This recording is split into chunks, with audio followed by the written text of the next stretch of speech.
ગુજરાત ભાજપના 3 નેતાઓના નામની ચર્ચા છે। એમાંથી 2ને રાજ્યપાલ બનાવવામાં આવી શકે છે એવી એક ચર્ચા શરૂ થઈ છે।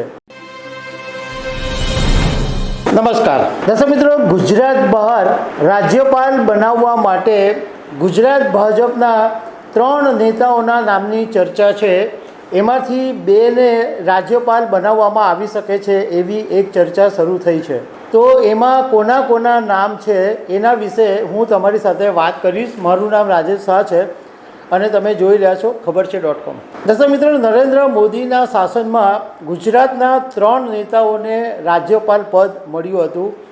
એક તો વજુભાઈ વાળા, એમને 2014ની અંદર કર્ણાટકના રાજ્યપાલ બનાવવામાં આવેલા।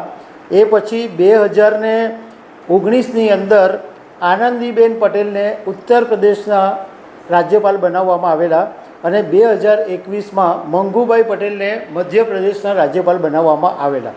એમાંથી વજુભાઈ વાળાનો જે કાર્યકાળ છે એ રાજ્યપાલ તરીકેનો પૂરો થઈ ગયો અને આનંદીબેન પટેલનો જે કાર્યકાળ છે એ હવે 2 દિવસ પછી એટલે કે 29 જુલાઈએ પૂરો થવાનો છે અને મંગુભાઈ પટેલ છે એ હજુ મધ્યપ્રદેશના રાજ્યપાલ છે। સામાન્ય રીતે 5 વર્ષ સુધી રાજ્યપાલ રહેતા હોય છે અને એટલે હજુ મંગુભાઈ પટેલ માટે 2 વર્ષ બાકી છે એમ કહી શકાય। તો 2 જે રાજ્યપાલ છે એમના પદ ખાલી થવાના છે। એટલે એક ઓલરેડી વજુભાઈ વાળાનું થઈ ગયું છે અને એક આનંદીબેન પટેલ।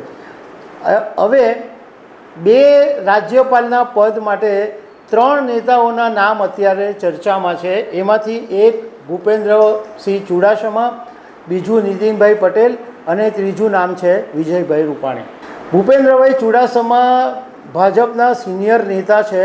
ગુજરાતની અંદર શિક્ષણ મંત્રી પણ રહી ચૂક્યા છે અને તાજેતરની અંદર જ્યારે લોકસભા 2024ની ચૂંટણીમાં પરસોત્તમ રૂપાલાનો જે ક્ષત્રિય સમાજનો વિવાદ ઊભો થયો હતો એ ઠારવામાં પણ ભૂપેન્દ્રભાઈ ચુડાસમાની મુખ્ય ભૂમિકા રહી હતી। એમણે ઘણી ખરી બેઠકો કરી અને આખો મુદ્દો છે એને શાંત પાડવાની કોશિશ કરી હતી।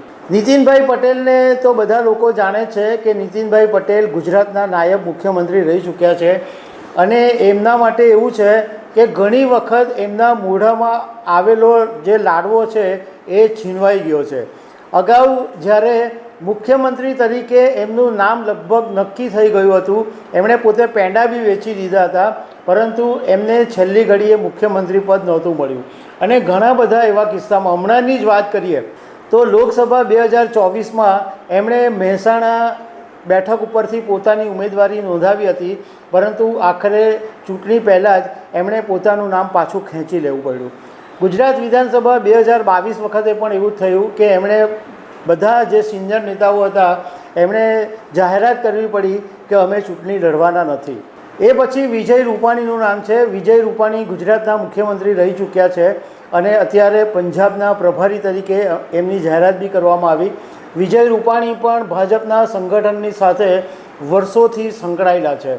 એટલે હવે આ જે 3 નેતાઓ છે એમાંથી કોઈ 2ને રાજ્યપાલનું પદ મળી શકે છે।